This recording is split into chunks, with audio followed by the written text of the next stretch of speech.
कभी कभी जिंदगी में एक छोटा सा वाक्य पूरे इंसान को कटघरे में खड़ा कर देता है।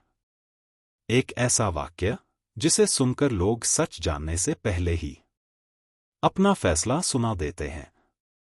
उस दिन भी कुछ ऐसा ही हुआ था। घर रिश्तेदारों से भरा हुआ था। हंसी, बातें, औपचारिक मुस्कानें, सब कुछ सामान्य लग रहा था। लेकिन नेहा के चेहरे पर वो मुस्कान नहीं थी जो दिल से आती है। वो मुस्कुरा तो रही थी, लेकिन उसकी आंखों में एक अजीब सा डर था, एक अनकहा दर्द। रवि सब देख रहा था, लेकिन समझ नहीं पा रहा था कि नेहा अचानक इतनी चुप क्यों हो गई है। तभी नेहा खड़ी हुई। उसने सबके सामने बिना आवाज ऊंची किए बस इतना कहा, रवि, आप जरा मेरे साथ रूम में चलिए। बस यही एक वाक्य काफी था।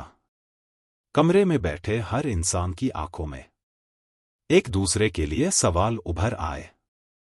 कुछ ने भौहें चढ़ाई, कुछ ने होंठ दबाए, और कुछ ने मन ही मन नेहा को जज कर लिया।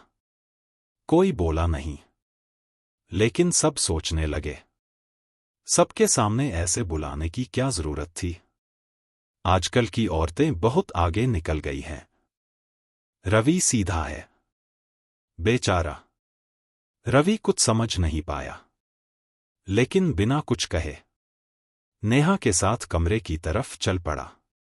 कमरे का दरवाजा बंद हुआ और बाहर बैठे लोगों की जुबान खुल गई। फुसफुसाहटें तेज हो गईं। किसी ने रिश्तों पर सवाल उठाए, किसी ने चरित्र पर, तो किसी ने संस्कारों पर। किसी को ये जानने की फुर्सत नहीं थी कि आखिर नेहा ने ऐसा क्यों कहा। उधर कमरे के अंदर एक और ही कहानी चल रही थी। नेहा बिस्तर पर बैठ गई।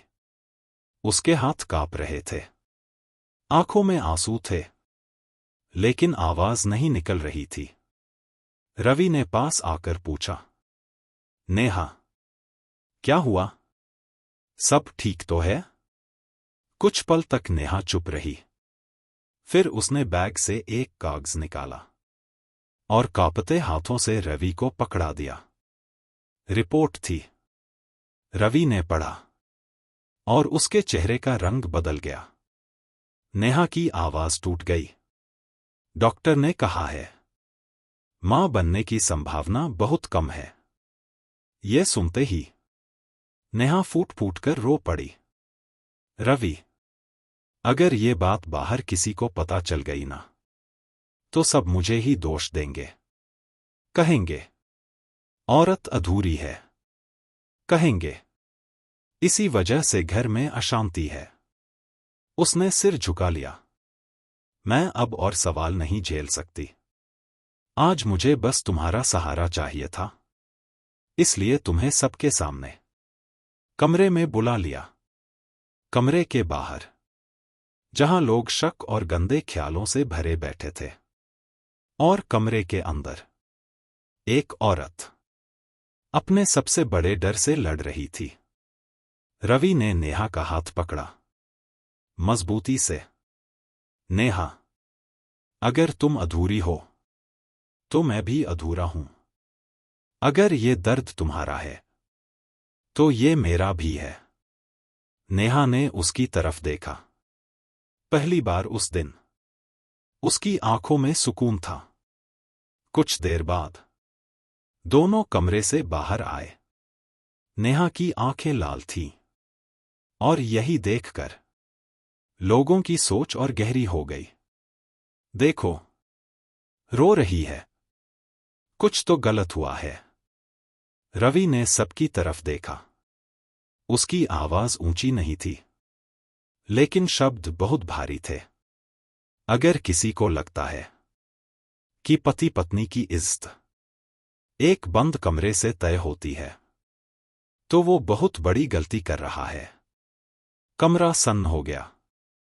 कुछ बातें ऐसी होती हैं जो दिखती नहीं, लेकिन इंसान को अंदर से तोड़ देती हैं। और हर आंसू गलती का सबूत नहीं होता। किसी के पास कोई जवाब नहीं था। उस दिन नेहा ने कुछ गलत नहीं किया था, लेकिन समाज ने एक बार फिर बिना सोचे अपना फैसला सुना दिया था। और यही इस कहानी की सबसे बड़ी सच्चाई है। हम सच जानने से पहले लोगों को जज कर लेते हैं।